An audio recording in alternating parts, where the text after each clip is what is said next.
Assalamualaikum warahmatullahi wabarakatuh. Selamat datang pemirsa channel YouTube Borin Vlog.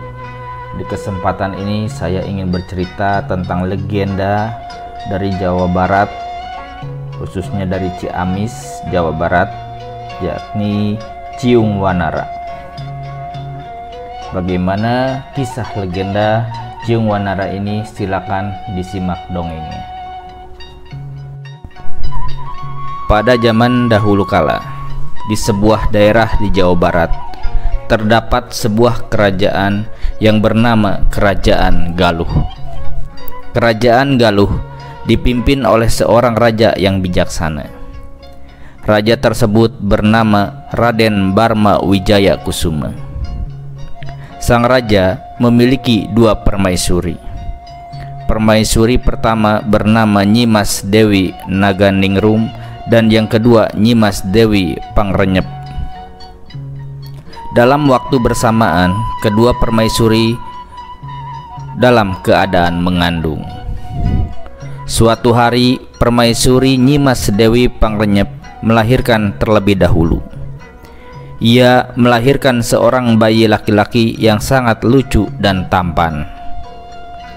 Pangeran tersebut diberi nama Haryang Banga.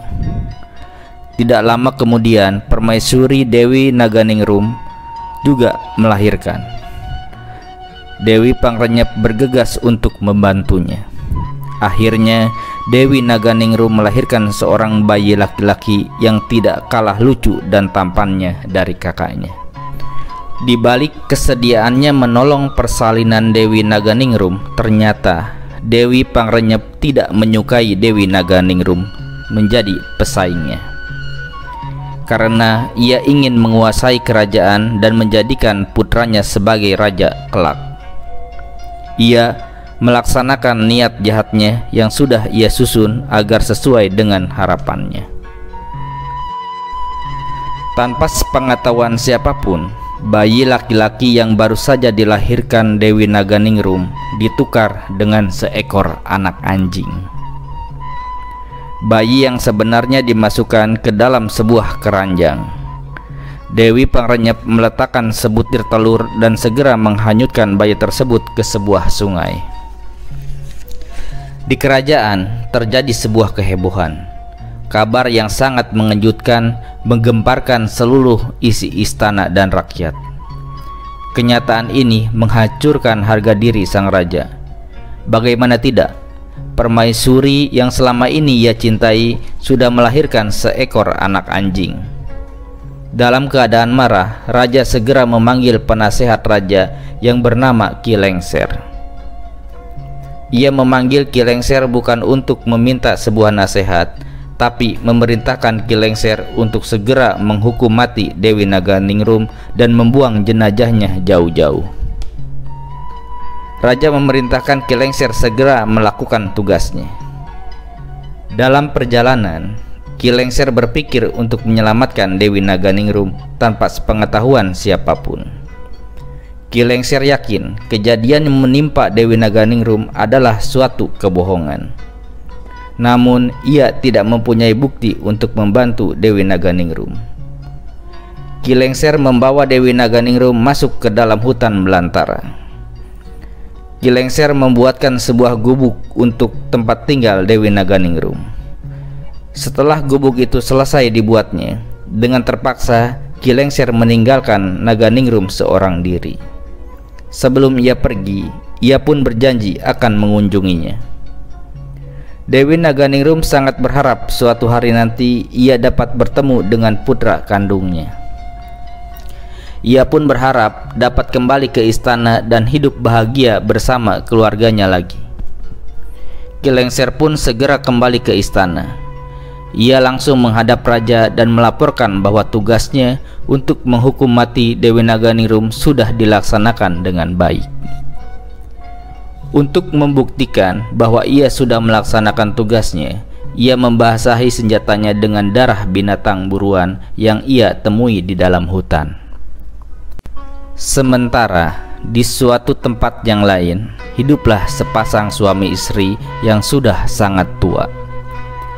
Namun mereka tidak memiliki anak.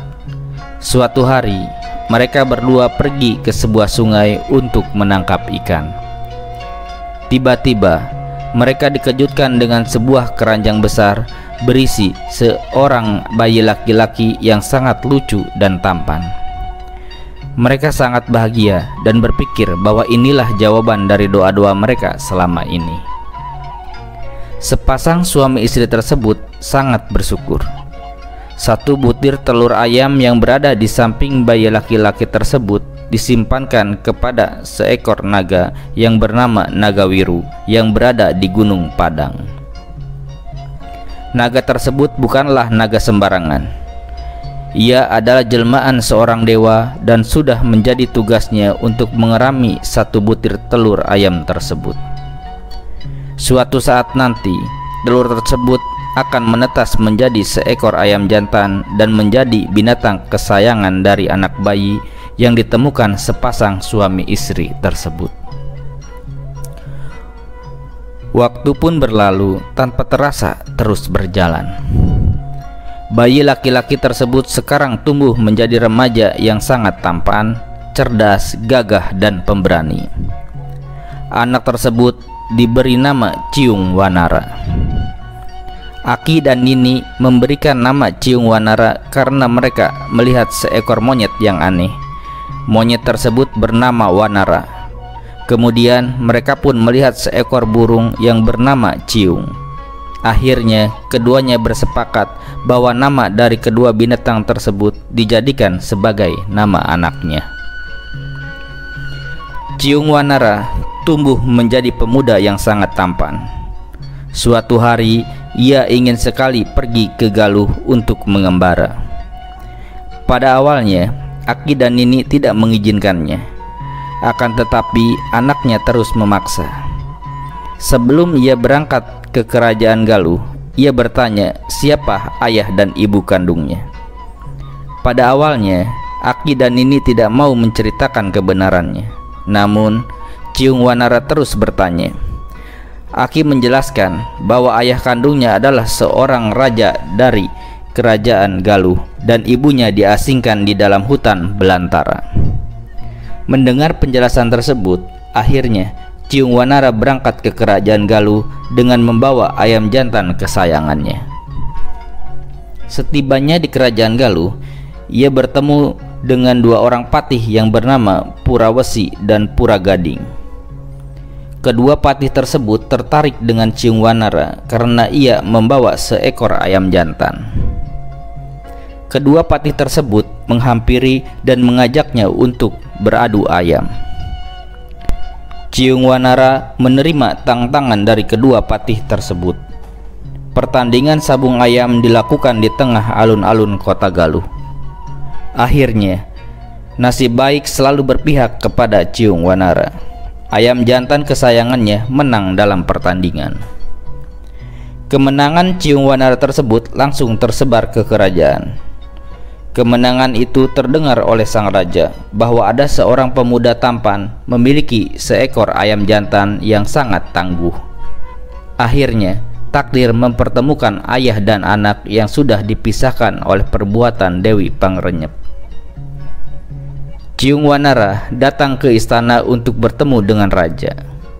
Ia pun membuat kekacauan di depan istana. Akhirnya sang raja segera memerintahkan para pengawal agar Ciung Wanara menghadap. Setelah berhadapan dengan sang raja, Ciung Wanara pun menyembah. "Hai anak muda, siapa namamu dan dari mana asalmu?" tanya sang raja.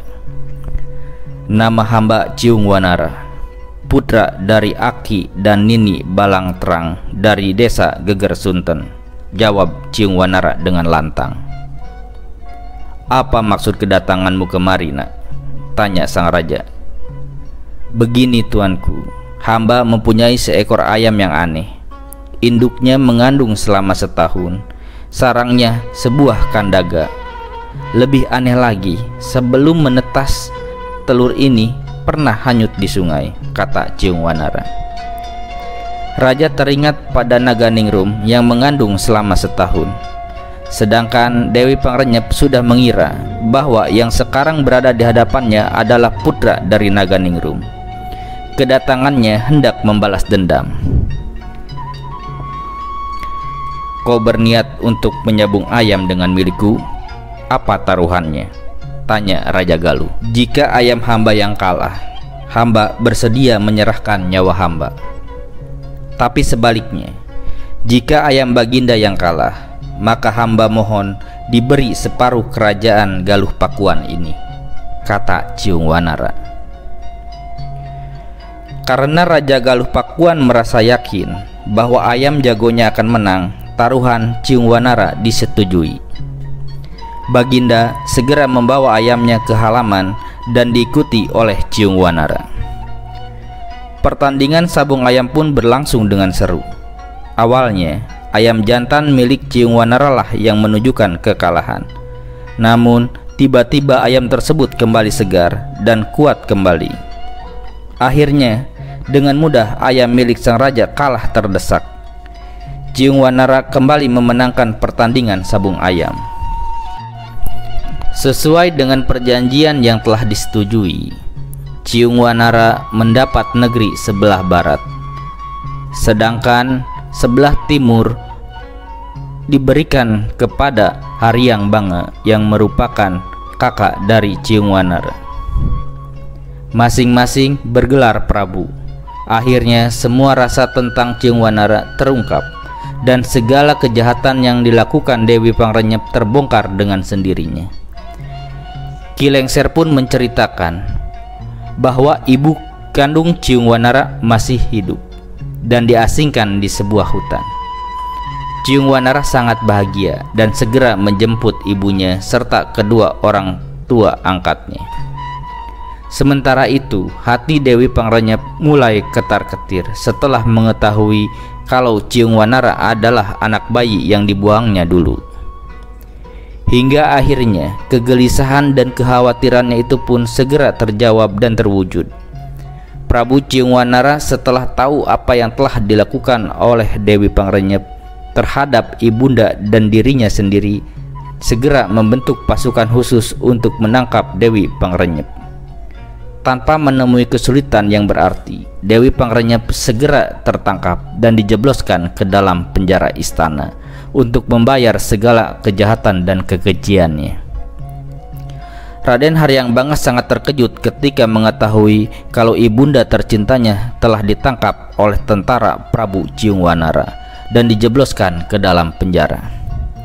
Pertarungan antara dua orang adik kakak beda ibu itu tidak dapat dielakkan lagi.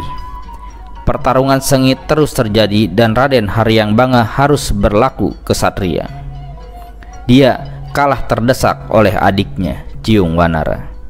Setelah pertarungan itu, kerajaan Galuh benar-benar terbagi menjadi dua. Kerajaan Galuh terbagi dua karena dalam pertarungan tubuh Haryang Banga dilempar oleh Ciung Wanara hingga menyeberangi sungai Cipamali. Sejak itulah kerajaan Galuh terbagi dua. Akhirnya Ciung Wanara, ibunya dan orang tua angkatnya hidup bahagia di dalam istana yang kemudian bernama Pakuan Pajajaran.